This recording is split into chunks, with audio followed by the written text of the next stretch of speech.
Hello everybody, KKG. Welcome to Young and Proud Educators, where we speak everything education. I'm excited. And today guys, we are going to talk about negotiations. Negotiations. So I have to say it more than once because that's a massive skill that we need to learn. That's a massive skill that everybody needs to exist.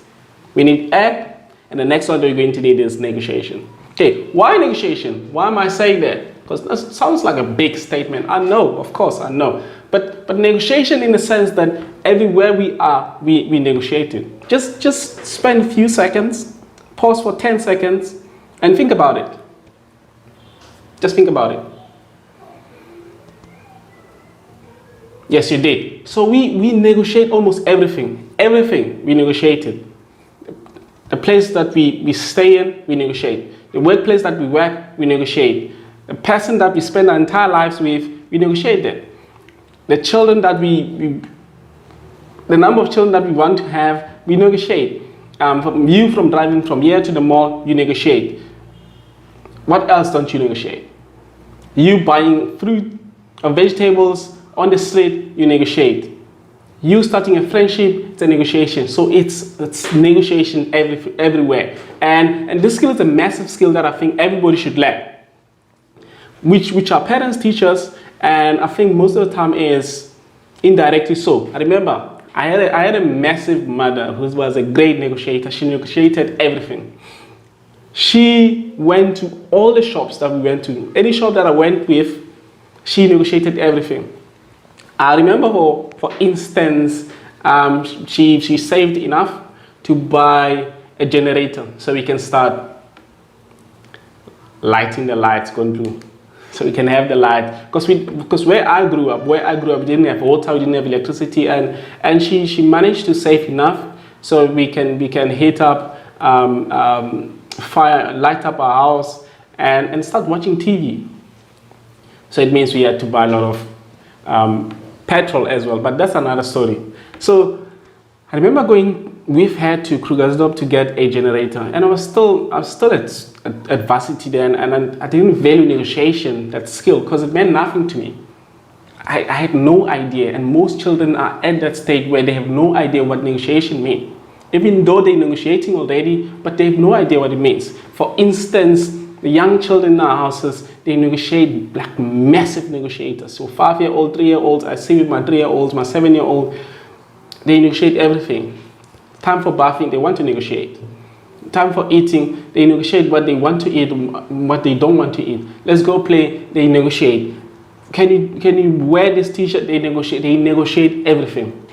So going back to the story, let me not mess you up, guys. Let's go back to the story. So I went with her, she saved enough money so she can buy electricity, a generator for ourselves to heat up, to light up our house. And we go Krugersdorp. On the other side, there's a town hall, and on the other side there were shops, like a whole lot of shops, Indian shops. And she went, man, she beautifully did it. By then I had no idea what it meant, but she did it beautifully so. So she'd go around the shop, and then she checks that this generator that she wants, the size and the price. But she didn't want to buy it for the price. Remember, the generator was priced for 900, and she wanted to buy it for 700. And she was certain that she will buy the generator for 7, and she will get the generator and live with it. So stage one, she goes, watch, and say, okay, is this generator? Tell me about it. So the seller or the salesperson will start talking, explaining the size, how many hours, how many liters, how many liters. Certain amount of liters can take you for how many hours, running the generator, service, warranty, guarantee, explaining. A lot of sales people love explaining. And she'll say, yeah, that's a good one, that's a good one. And she'll go and check other things in the shop. And then she'll go back to that same generator. And she would ask another question. Are you a manager here, or are you owner of this business? She would ask that question. And the person would say, manager or owner. If the owner, she'll start negotiating the price already. If it's a manager, she'll ask, where is your boss? Where's the owner? And can you negotiate? Okay, and then they'll ask, no one, like most shops, when you ask for price to go down, they do take it down.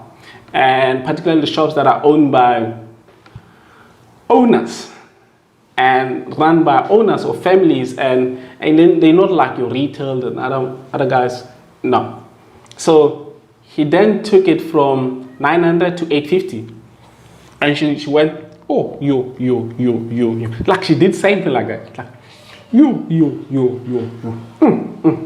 Then she passed, she walked, and she'll come back again. She'll come back again, and coming back again, the man asked, oh, Mama, what would you like to buy it for? Then she said, no, I've got 700. And the salesperson would say, oh, don't worry, you can labor it. They said, no, I don't want to labor. I wanna buy it now.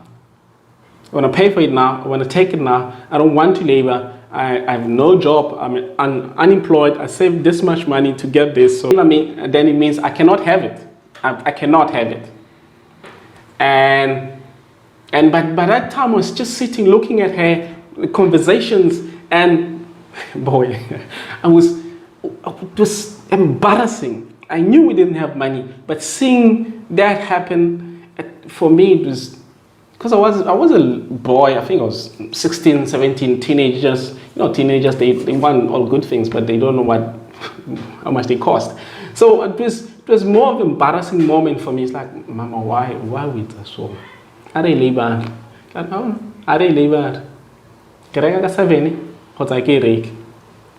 Then she would then go, and when she speaks, she wouldn't speak, because my mom can't speak English properly. She understand, but her English is not as massive as the rest of the people. It's like my English. But when she does the negotiations, she doesn't speak English. She speaks Setswana, our home language, combined with Afrikaans. So just mix them up like that. Like, that's a beautiful skill as well. And seeing that happening, man, I was like, wow.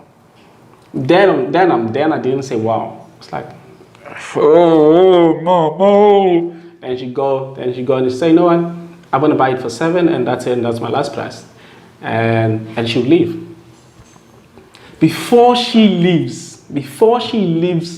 the shop, before she steps out of the door, the owner would call and say, Mama, please come back.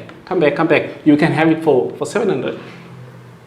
Or if not, she's going to go to the next shop. And then by then, the whole lot of those Indian shops were owned by at least one family or one member or one owner.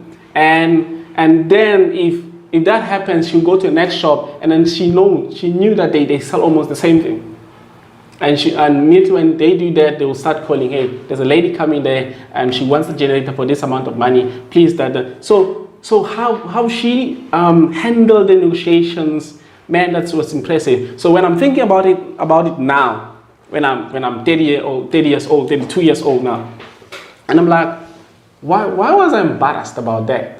Why was it embarrassing for me to see my mother negotiating like that? Why was it embarrassing for me to see my mom's skill going like that?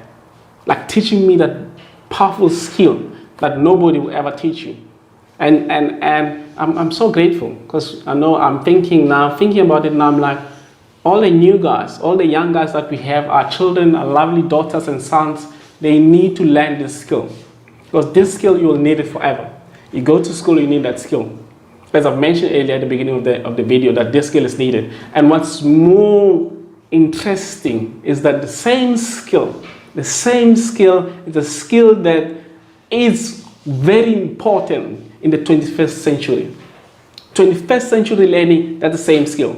So this skill, it's more like, it goes with times. It doesn't get old, it doesn't expire. I think negotiation should be taught, because it then allows or encourages students to practice 21st century skills like your critical thinking. They think critically, communication or effective communication. When you engaging in the conversation, you need to make your point and you need to make it clearly. So therefore you need to communicate effectively in your social skills, because you have to interact with other people, understand their side, and make sure that you communicate well to ensure that they understand your side as well. So if we practice, or if we teach our children negotiation skills, then they will be ready.